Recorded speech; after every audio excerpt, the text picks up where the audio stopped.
The Vancouver cop holding the scene log outside Carson Scott's condo barely twitched an eyebrow at Ava's and Xander's FBI badges. "This is getting bigger every moment," he commented as Xander signed. "Scott being a member of the U.S. House of Representatives pulls your agency into the investigation.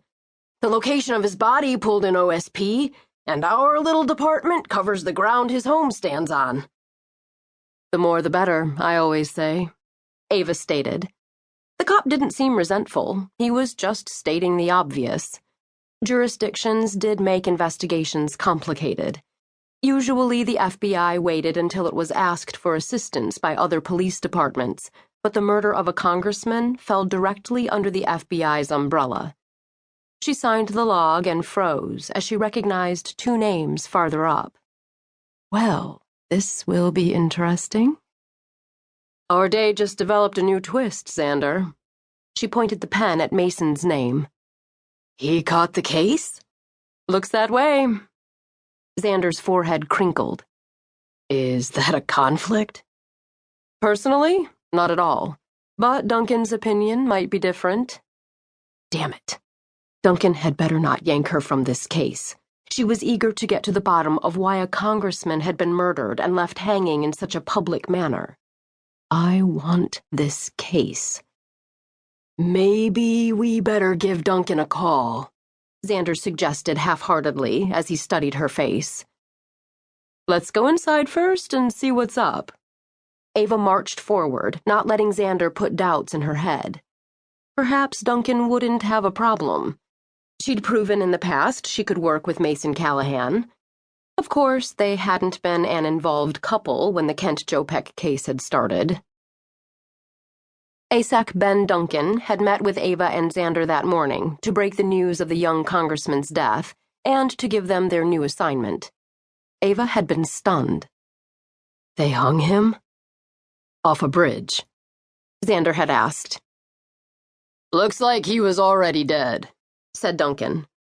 "Somebody wanted to make a statement with this scene, and just because he's a congressman doesn't mean it's politically driven. Keep your mind open in that regard."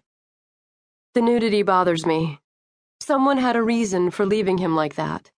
We might need to get BAU involved," Ava added, referring to the Behavioral Analysis Unit on the East Coast. Duncan agreed. "We will. I'm going to send them preliminary findings, and we'll pull them in for a deeper analysis if we don't get results soon. I'm hoping we have a stupid murderer here who makes your job easy." "Our killer's not stupid," Ava had stated to Xander on the way to the victim's home. "No one saw him leave a naked body on a bridge. At least no one has come forward yet." Now Ava slipped the thin, elasticized booties over her shoes, her upper arm complaining as she bent over. She bit her lip and shifted her notebook to her right arm, avoiding eye contact with Xander. A little twinge of pain helped keep her awake, right? Carson Scott's condo was a 2-level unit in a string of connected townhome residences. The moment they stepped through the front door, they had a sweeping view of the Columbia River. "Nice place," Xander muttered as they moved through the spacious foyer, which opened into a high-ceilinged great room with floor-to-ceiling windows to take full advantage of the riverfront property. The sky was a clear blue, turning the water the same shade.